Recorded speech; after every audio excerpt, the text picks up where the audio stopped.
Budeme pokračovať. Vystúpi pán Smolec a povie, ako si predstavuje on víziu ich budúcnosti, ktorá je samozrejme aj našou spoločnou budúcnosťou.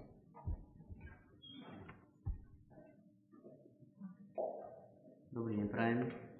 Volám sa Mároš Smolec a v súčasnosti pôsobím ako šéfredaktor týždenníka Slovenské národné noviny. Samozrejme, neostáva mi nič iné, len poďakovať predstaviteľom terajšej národnej inteligencie, ktorá tú štafetu niesla ju statočne. Ostáva vám ešte aj odmietnuté. A neostáva mi nič iné, ako samozrejme príjmuť. A rádi to príjmame, túto výzvu. Ja som nečakal, že to bude takto v tomto programe naplánované, čiže mám pripravené nejaké vety, nejaké slova pre vás, ale v nich som tiež sa dotkol toho, že tú štafetu preberáme a samozrejme vždycky otázniky sú, možno sa k tomu vrátim v nasledujúcom prejave. Vlastenectvo a globálne médiá. V histórii ľudskej spoločnosti pôsobili neodvratné procesy a nastali neodvratné zmeny. Aj keď sa istá časť spoločnosti snažila tieto procesy zastaviť, spomaliť, jednoducho nepodarilo sa. Vývoj sa poraziť nedá. Medzi tieto vývojové fázy ľudstva zaraďujeme politicko-ekonomické systémy od prvotno-pospolnej spoločnosti až po dnes do doby akéhosi vrcholného kapitalizmu. Medzi takéto prirodzené obdobia vývoja ľudskej spoločnosti alebo celospoločenského pohybu patrí aj globalizácia. Termín globalizácie, o ktorej tu bolo dneska povedané veľa a z rôznych pohľadov, sa začal používať niekedy v 30. rokoch minulého storočia a týkal sa ekonomických pohybov. Častejšie ho začali ekonómovia používať v 70. a 80. rokoch minulého storočia a v svetovej politike a ekonomike zdomácnil pred 20 rokmi. Teda tesne predtým, ako Slovensko získalo svoju samostatnosť. Z hľadiska definície to nie je jednoduché pomenovať, čo globalizácia znamená, ale úplne jednoducho, ľudsky, rozumne, je to isté spolusmerovanie alebo zbližovanie sa štátov, predovšetkých v ekonomických súvislostiach, ale na úkor špecifík suverenity týchto štátov, teda na úkor rasovej individuality, na úkor národnostnej individuality, na úkor politickej aj kultúrnej individuality. Pokiaľ sa o globalizácii v posledných 10 ročiach hovorilo ako o potrebe lepšieho ekonomického rastu a lepších hospodárskych výsledkov, bolo to možno prirodzené a chcené. Bolo to aj možno v poriadku. Po vojnou rozvrátenej ekonomike v Európe preto logicky vznikali hospodárske spolky, aby vytvorili nejaký obranný vál voči rozpínavej americkej ekonomike, neskôr voči socialistickému združeniu RVHP. Napokon tieto ekonomické združenia vyústili do Európskej únie, ktorej členom sme dnes aj my. Európska únia je žiaľ modelovým príkladom globalizácie. Je modelovým príkladom globalizačných snách a procesov, ktoré však od ekonomických dôvodov zasahujú a začínajú zasahovať do oblasti kultúry, nehovoriac teda do politickej oblasti. Historicky treba ale uznať jeden fakt, že štátom, ktoré vstúpili do Európskej únie, keď sa tieto spolky alebo tento spolok formoval, tú istú hospodárskú prosperitu určite prinieslo. Aj eurozóna týmto štátom pomohla. Ako je tomu ale dnes? Dnes je realita úplne opačná. V rámci globálnej Európy sa Slovensko ocitlo v globálnej kríze. Ako ste si všimli, už teraz to nie je hypotekárna alebo dlhová, ale už sa začína používať termín globálna kríza. Globálna všeobecná kríza. Ak by sme stratili časť svojej suverenity za to, že sa naše HDP zvýši na 30-40% ročne, povedali by sme si budiš. Ak by naši dôchodcovia mali 1500-eurové dôchodky, ako majú napríklad v Grécku, povedali by sme si, že v poriadku, obetujme čas svojho slovenského ja a globalizujme sa. Ak by naši lekári, vedci mali porovnateľné mzdy ako v západnej časti Európskej únie, povedali by sme si, aj my mladší, v poriadku. Vzdajme sa časti našej hospodárskej suverenity, diplomácie, politiky, kultúry, odovzdajme to do rúk Bruselu alebo niekoho nad nami, aby naše ďalšie slovenské generácie boli aspoň sociálne a ekonomicky zabezpečené. Žiaľ, toto je chiméra, tak to jednoducho nebude. My neodovzdávame časť slovenskej integrity a suverenity za to, aby sme boli na tom ekonomicky lepší, aby sme boli bohatší v budúcnosti. Realita je taká, že Slovensko sa stáva chudobnejším v Európskej únii a v porovnaní s krajinami západnej časti Európskej únie. A napriek tomuto faktu časť svojej suverenity zatiaľ dobrovoľne tomuto spolku odovzdávame.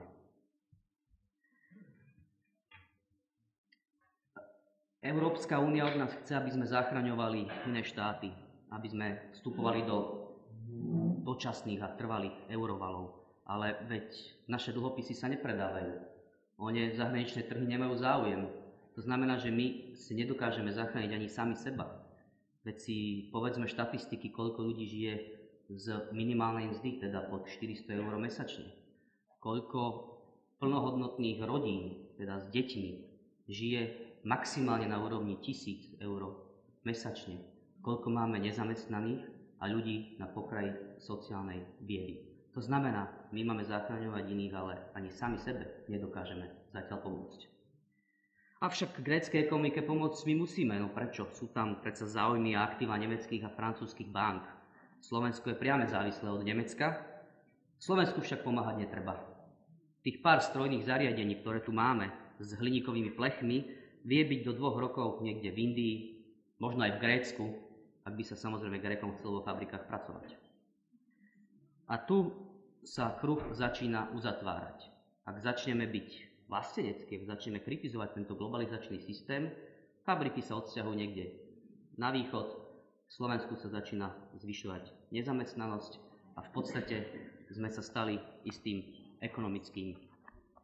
ekonomickým vazalom. Napriek tomu, že nemám ekonomické vzdelanie, určite pán Stanek to vysvetlil mnoho lepšie ako ja, ja mám pocit, ale že to je istá slučka na krku slovenského národa, ktorá sa začína stále a stále priťahovať. Ako by niekomu vyhovovalo, že chudobnejšie krajiny v tejto únii, v tomto spolku musia byť ekonomicky závislé na tých bohatších a ako keby nemali nárok ani na svoj názor. A ak áno, tak ho rýchlo zmeníme. A ak jeden štát má nárok zastaviť ostatnú Európsku úniu, tak zmeníme tú legislatívu. Nebude to už jeden štát, bude to 80%, keď bude súhlasiť a tak ďalej, tak ďalej. Tá globalizácia teda vlastne veľmi operatívne a veľmi rýchlo v súčasnej dobe reaguje legislatívnymi zmenami a možno legislatívou európskou, tak, aby to vyhovovalo. Otázka je, komu to vyhovuje. Je to všetko skutočne dobre pripravený scenár? Ide o dokonalú konšpiráciu tzv. 1%, teda percenta svetového obyvateľstva, ktoré ovláda ďalších 99% ľudskej populácie? Na tieto otázky novinári, politici a filozofi stále hľadajú odpovede. Ak sú odpovede také, ktoré tomu 1% nevyhovujú, ostanú umlčané niekde na okraji spoločenského vplyvu. Zaznejú len ako výkriky do tmy. Ostanú názormi nejakého samizdatu. V takejto situácii sme sa ocitli dnes aj my. Presadzovať myšlienky vlastenectva a národného prebudenia je v časoch tejto globalizácie jednoducho neprístupné. Globálne, ale tzv. Mienkotvorné alebo mainstreamové médiá dnešného Slovenska tieto názory označia za spiatočnícke, nacionalistické, rasistické, jednoducho nesprávne. Preto sa i v novodobej histórie slovenskej žurnalistiky od roku 1993 udiali veľké paradoxy a vlastne všetky národne orientované, vplyvné, mienkotvorné médiá, ktoré po roku 1993 po vzniku republiky vznikli, až na malé výnimky už neexistujú. Paradoxom je, že v týchto médiách pôsobila časť inteligencie mnohých z vás, nastavovali ste mená, ste svoje perá, bojovali ste za štátnosť, cez to všetko tieto médiá zanikli a tí novinári, tí prispievateľa v týchto médiách sa ostali v podstate na okraji spoločnosti. Mnohí z nich ostali na ulici, nemali zamestnanie a paradoxom druhá časť tej možno inteligencie alebo časti slovenského národa, ktorá brojila proti zvrchovanosti, proti suverenite republiky, dnes sedí vo vláde. Aj dnes máme vládnych predstaviteľov, ktorí podpisovali petície proti vzniku Slovenskej republiky. Sú na najvyššom poste sedia. Pôsobili vládni predstavitelia dnešného Slovenska v nadáciách protislovenských, nemusíme ich menovať, ktoré vynakladali desiatky, tisíce, stovky dolárov na to, aby vlastne emancipačnému procesu Slovenska jednoducho zabránili. Dnes sa im ale nehnusí sedieť vo vláde, jednoducho byť platený z našich daní, aj keď ten slovenský štát nechceli. To je ďalší ten paradox.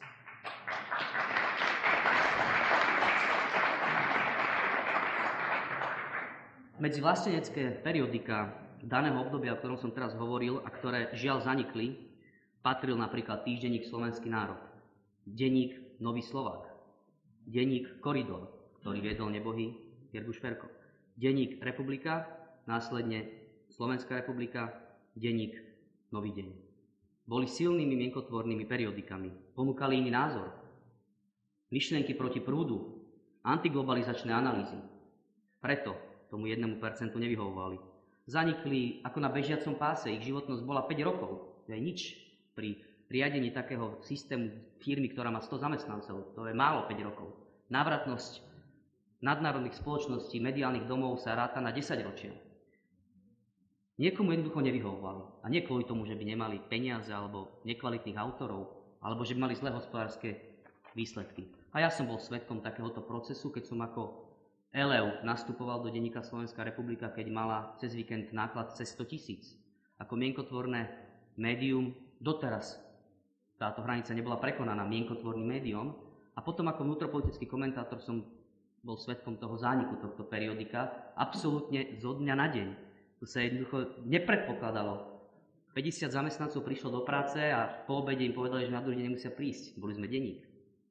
Paradoxom bolo, že nás zhltla národná obroda, denník, ktorý mal 12 000 výtlačkov bez reálneho politického vplyvu. Poukazujem na to týmto konkrétnym príkladom preto, lebo v globalizácii už žiaľ alebo úmyselne neplatia ani zákony voľného trhu. Keby platili, tak denník Slovenská republika musí svojimi ekonomickými výsledkami pohodiť denník národná obroda a nie naopak. Znamená, že to skutočne je scenár, lebo už ani tie ekonomické pravidlá voľného trhu neplatia. Ďalšou hroznou časťou tejto mojej spomienky je to, že tí novinári, ktorí sme tam pracovali, sme sa ocitli na akýchsi čiernych listinách. Nehovorím, že sú niekde napísané alebo zverejnené. Jedna zverejnená čierna listina bola po roku 1968, keď sem prišli vojska Varšavskej zmluvy a kvôli názoru je 1112 Slovákov evidovaných ako protikomunistický odboj. Takéto čierne listiny žiaľ na prelomy tisícročí sa opäť spisovali, sú niekde určite napísané, a mnohí predstavitelia národnej inteligencie, ktorí bojovali za túto našu zvrchovanosť, tie mená tam na nich sú uvedené. Názov mojej prednášky znie Vlastenectvo a globálne médiá. Z mojich doterajších slov je teda asi zrejmé, kedy verejne prestali v masovo-komunikačných prostriedkoch Slovenskej republiky zaznievať slova vlastenectvo, slovenský národ, slovenskosť, patriotizmus. Ako je tomu dnes, je vám všetkým tu viac ako jasné. Ste predstavitelia predsa inteligencie, čítate noviny, pozeráte slovenské televízie, počúvate rozhlas.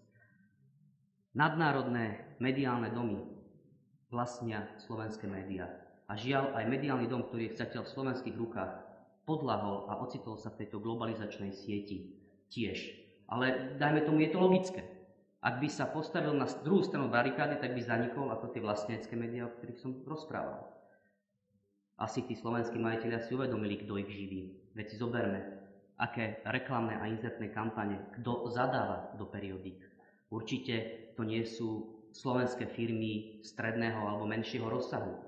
Sú to spoločnosti nadnárodné, ako mobilní operátori, ako dôchodkovské správne poisťovne, ako poisťovníctvo, ako automobilové závody. Jednoducho sú to desiatky až stovky miliónov eur, ktoré sa v týchto reklamných kampaniách za jeden rok premelú.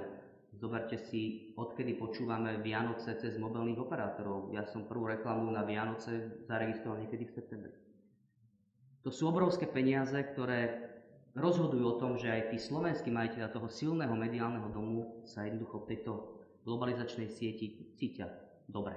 Cítia ako ryba vo vode. Čo na tom, že Slovensko trpí strata suverenity je zrejmá. Dôležité je, že zisky sa jednoducho približujú číslam enormného charakteru, ktorý si my nevieme ani predstaviť. Základná otázka v tejto dobe pre nás, teraz nadviazujem na to, čo sa tu odohralo pred chvíľkou, teda znie, ako ďalej? Vzdať sa? Vzdať sa alebo bojovať ďalej? Bol som svedkom niekoľko rokov, ako Vilo Hormáček a skupina ľudí, ktorí riadili tieto inštitúcie, tieto združenia slovenskej inteligencie, skutočne na kolene pracovali, žili, potvrdzujem, bez honoráru, len kvôli honoru. A skutočne to nebolo jednoduché. My ako nová generácia, ako mládež, medzi ktorú aj keď mám už 47 rokov sa stále považujem, sa teda pýtame, oplatí sa bojovať ďalej? Oplatí sa bojovať a možno o 20 rokov opäť zistíme, že sme sa nikam neposunuli? Alebo že sme nič nevybojovali? Že tá globalizácia, ten systém je tak tvrdý, že ho nedokážeme poraziť? Myslím si, že nie. Treba to vyskúšať. Ako riešenia možno cestu von z tohto systému, marazmu, dajme tomu, vidím Maticu Slovensku. Upevňovať slovenské vlastenectvo, prehlbovať vzťah občanov k slovenskej štátnosti, pôsobiť najmä na mládež v duchu národných, mravných a demokratických hodnôt, zvyšovať národné povedomie Slovákov na jazykovo zmiešaných územiach Slovenskej republiky. To sú len niektoré z hlavných zákonných, citujem zákonných úloh Matice Slovenskej. Spomenuté úlohy, tie vetné konštrukcie, ktoré som teraz prečítal, opäť získavajú na aktuálnosti a dôležitosti. Po završení slovenskej samostatnosti sme si mysleli, že sme dosiahli všetko. Boli sme šťastní, Bohu ďakujem. Ale zistili sme, že časom my v podstate tú slovenskú štátnosť musíme chrániť. Preto sa práve v časoch globalizácie a keď sa Slovenská republika po 18 rokoch stala dospelým jedincom, 18 rokov, tedy dosahuje človek dospelosť, má novú víziu pre Maticu Slovensku a to je chrániť tieto národno-štátne záujmy, podporovať vlastenectvo. Predsa Matica Slovenska bola tá, ktorá pred vznikom Slovenskej republiky dokázala dotiahnuť na námestia 10 000 ľudí, keď sa bojovalo za našu suverenitu. Ja si osobne myslím, že teraz by táto inštitúcia, ktorá je dotovaná štátom, má isté zdroje z vlastných podnikateľských činností, má silný zázemie inteligencie, múdrych ľudí, skúsených ľudí, aj mládeže. Máme tu mladú Maticu, ktorá je aktívna, ktorá stále naberá na počte členov. Práve Matica Slovenska by sa mala ujať tejto možno otcovskej činnosti a zastrešiť všetky tieto občianske združenia a spolky a iniciatívy združení inteligencie a stať sa takou možno vlajkovou loďou. Toto si samozrejme uvedomuje aj nové vedenie. Ďakujem. Toto si uvedomuje aj nové vedenie Matice Slovenskej na čele s Marianom Tkáčom, ktorý predsa povedal, že musí viac Matica komunikovať s verejnosťou prostredníctvom svojich médií a viac financií smerovať do tohto systému. Na záver poviem pár myšlienok. Zazneli tu slova, že sa odozdáva štafeta. Áno, príjmame túto štafetu, príjmam ju ja ako predstaviteľ tejto generácie, predpokladám aj, že moji spolurečníci v mojej vekovej kategórii. A určite len niečo sme tu. Sú aj mnohé spolky iné, ktoré sú mimo tohto združenia dnešného dňa a tiež budú radi, keď môžu sa podieľať na držanie a nesenie tejto štafety. Avšak mám trošku jeden problém a obavu, a to je rozdrobenosť nás. Nejednotnosť Slovákov. Porekadlo, kde sú dvaja Slováci, vzniknú 3 spolky, je žiaľ pravdivé. Mrzí ma to, o to viac, že táto nejednotnosť sa vo svojej náhote ukazuje práve v radoch národne orientovanej inteligencie. Verím, že táto mladšia generácia sa poučí, možno z chýb alebo zo skúseností a tá jednotnosť bude na tej jednej strane barikády evidentná. Však ako by sme lepšie mohli bojovať proti globalizácii a za naše vlastníctvo, ak by sme boli jednotní. Ďakujem veľmi pekne.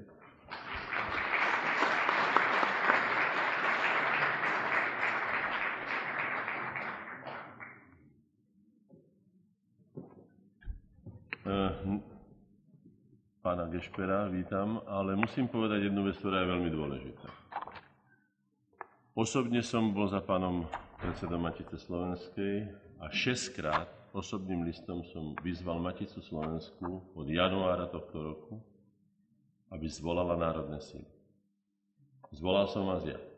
Ste tu a môžete posúdiť, čo uznáte za vhodné. A k motivácii, a že či máme pokračovať, tu som vám dal túto fotografiu môjho vnúka Filipa Rastislava. Nemožno nepokračovať. Nie je tu dôvod, najmenší dôvod tu nie je, ale musíme trošku zvýšiť to tempo, to sme si povedali, máme to v našich záverečných dokumentoch, dúfajme, že sa to podarí, mladá generácia je temperamentná, je nadopovaná inými vecami ako my sme len na tom masnom chlebe väčšinou žili, ale oni majú aj trošku viacej, majú aj autá, čiže sú rýchlejší, majú viacej skúseností, viacej možností vzdelania, takže cesta je už dávno vytýčená a my musíme pokračovať. Nech sa páči, pán Gešper. Mladá Matica Slovenska.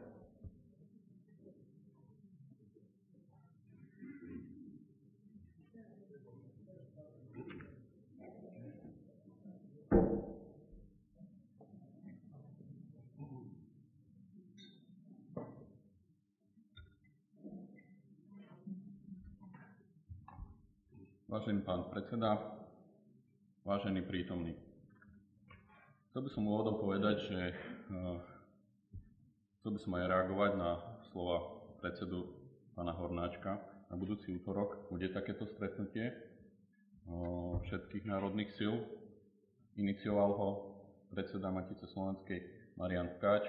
Samozrejme aj organizácie, ktorého ste vlastne predsedom, sú pozvané aj všetky naše národné síly a národná inteligencia.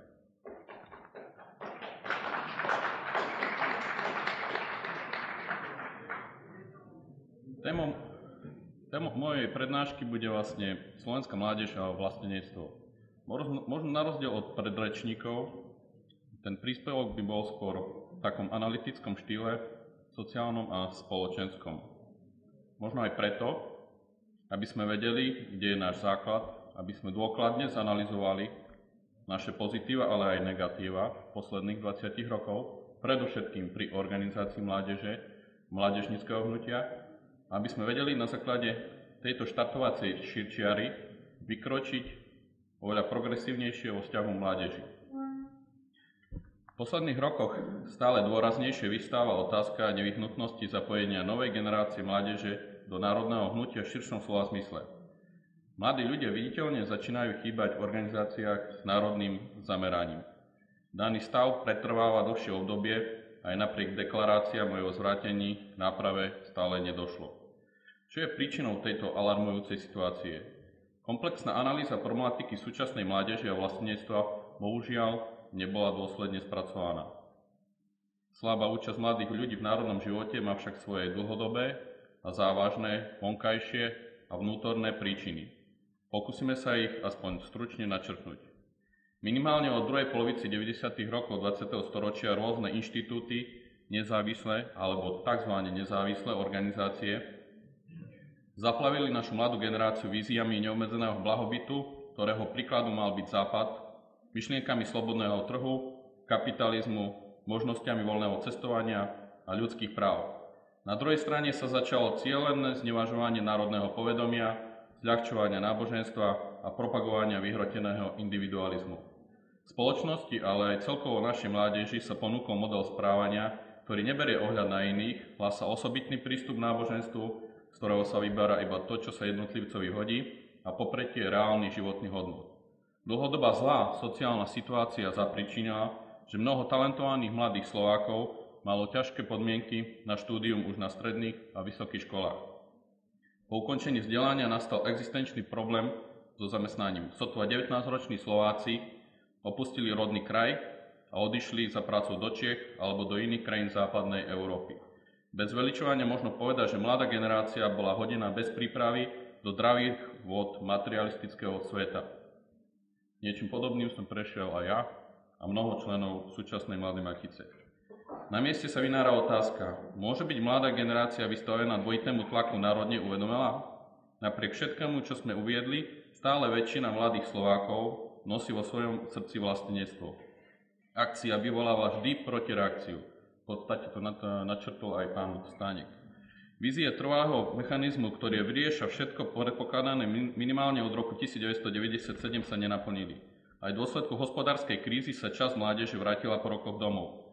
Tento raz už mali možnosť porovnávať. Vo veľkých mestách západnej Európy veľká časť vykonávala druhoradé práce, žila v uzavretých komunitách veľkých miest, tamojšia spoločnosť ich neprijala. Po niektorých však dosiahli prekvapujúce profesionálne výsledky. Museli sa prispôsobiť vyhrotenému pracovnému tempu, ktoré zvládli, mnohí sa vrátili domov s otvorenými očami a novým pohľadom, začínajúci uvedomovať svoju slovenskosť. Človek ako spoločenský tvor chce niekde patriť a v niečo veriť. Inklinujeme prirodzene k rodine a uvedomujeme si, že v širšom slova zmysle je rodinou aj národ. Sila vlastníctva je aj v tom, že aj keď nie je propagované, ako je to v súčasnosti, stále sa zachová. Človek sa s vlastníctvom určitým spôsobom rodí, pričom v každej časti Slovenska sa nájdú vlastenecky presvedčení ľudia a to sa týka aj mládeže. Na mieste je druhá otázka. Prečo prevláda nechuť medzi vlasteneckými mladými Slovákmi organizovať sa? Odpovedou na túto otázku sa dostávame k vnútorným príčinám, ktoré sú, podobne ako tie vonkajšie, veľmi závažné. Bolo by zjednodušene viniť z tohto stavu iba médiá, aj keď pôsobia často deštrukčne, alebo obviňovať samotnú mládež, či sa vyhovárať na nedostatok financií. Pravdou je, že klasické spoločenské, kultúrne, predovšetkým mládežnícke národné organizácie v poslednom 10-ročí v podstate nezvládli svoju úlohu. Mládež bola oslavovaná permanentne starými konzervatívnymi metódami, čo sa však zákonitko stretlo s nulovým efektom. Vedenie materských, ale predovšetkým mládežníckych organizácií až na svetlé výnimky pri svojej činnosti postupovali značne amatérsky, nedbanlivo, čo kontrastovalo s idealizmom a nadšením radových mladých členov. Často kariéristický prístup veci kompromitoval tieto pronárodné mládežnícke organizácie a ostatnú mládež odrádzal nielen verejne s nimi sympatovať, ale aj pridať sa k ním. Samozrejme, že to využili západom podporované médiá. Organizácie nedostatočne pomenovali skutočné problémy slovenskej mládeže, ktoré boli aj celonárodnými problémami. Zároveň sa neponúkla progresívna alternatíva pre aktivistov na miestnych úrovniach a celkovo chýbala týmto organizáciám ideová vyzretosť. V dôsledku toho nebolo mládežníckej organizácie, ktorá by podchytila masovo mladú generáciu a posunula národnú vec do veľkolepšieho rozmeru, ako to hovoril vlastne aj pán predseda Hornáček. Ako už bolo spomenuté, mladí ľudia, aj keď to nie je úplne viditeľné, pod dojmom vlastných skúseností sú už presýtení globálnou kultúrou a čoraz viac inklinujú národným myšlienkam.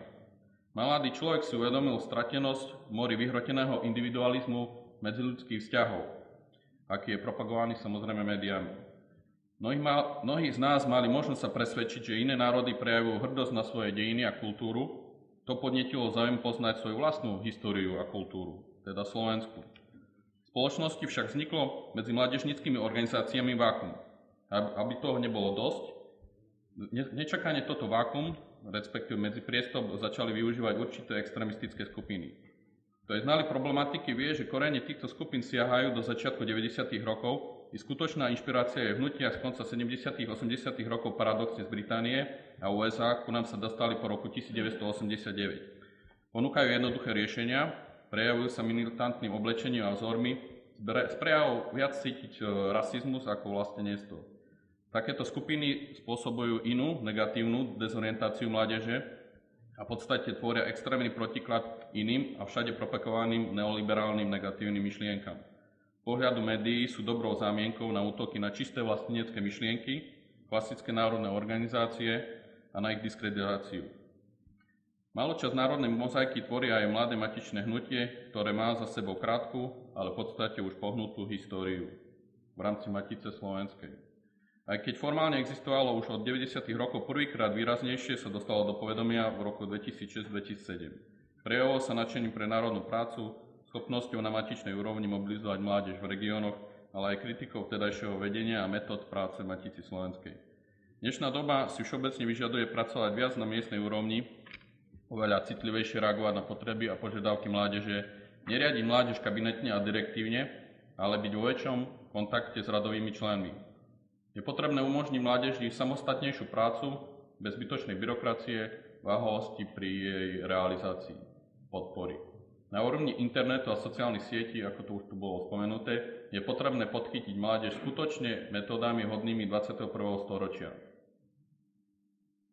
Vrátim sa ešte snáď k krátko o histórii Mladej Matice. Mladá Matica aj napriek čiastočným a nádejným úspechom v regiónoch sa však potácala paradoxne bez podpory až do minulého roku, keď bol zvolený za predsedu Matice Slovenskej inžinier Marián Tkáč. Bývalé vedenie nevychovalo mladú generáciu a Mladá Matica, ktorá zišla z regionov, bola považovaná skôr za neželaný element. Rovnako sa to prejavovalo aj vo vzťahu k celému matičnému hnutiu, keď vedenie Martinie nereagovalo na pozitívnu kritiku a na požiadavky hnutia, čo nakoniec vrcholilo zmenou na valnom zhromaždení v novembri 2011. Dôsledkom tohto obdobia je, že Matici je predovšetkým činná staršia generácia a na druhej strane generácie tesne pod 30. Ako si nám chýba početnejšia stredná generácia. Je to aj výzvou, aby sa stredná generácia zapojila do matičného života. V súčasnosti treba dúfať, že postupne sa uskutočnia Matici Slovenskej všetky pozitívne predsazatia smerujúce obrode našej najstaršej národnej a kultúrnej ustanovizne. Tieto plány je potrebné naďalej postupne prakticky naplňovať a predovšetkým vytrvať v aktivite vo všetkých oblastiach matičného života. V neposlednej rade aj vo sfére mládežníckeho hnutia. Posledné, možno ideové slova na záver. Napriek všetkému nemáme prečo upadať do pesimizmu. Ak nás niečo naše národné dejiny naučili, tak je to, že národ a národné cítenie nemožno udusiť hrozbami ani darmi. Je už len na nás Slovákov a predovšetkým na slovenskej mládeži, aby sme tak, ako mnohokrát v našich viac než 1000-ročných dejinách, znovu uchopili kormidlo osudu do vlastných rúk. Ďakujem za pozornosť.